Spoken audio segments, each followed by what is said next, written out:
അതന്നെ പഠിക്കുന്നത്.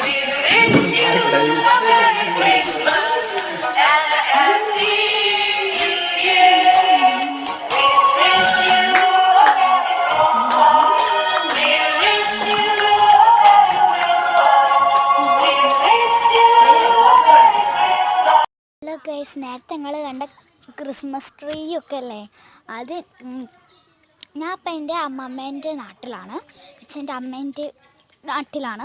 അപ്പോൾ ഇവിടെ ഒരു എൻ്റെ അമ്മമ്മേൻ്റെ ഒരു ഫ്രണ്ട് ഉണ്ട് എടുത്താ. അപ്പോൾ ഞങ്ങൾ അവരെ വീട്ടിലേക്ക് വന്നതാ. അപ്പോൾ ഞങ്ങൾ തിരിച്ചു പോവുകയാണ്.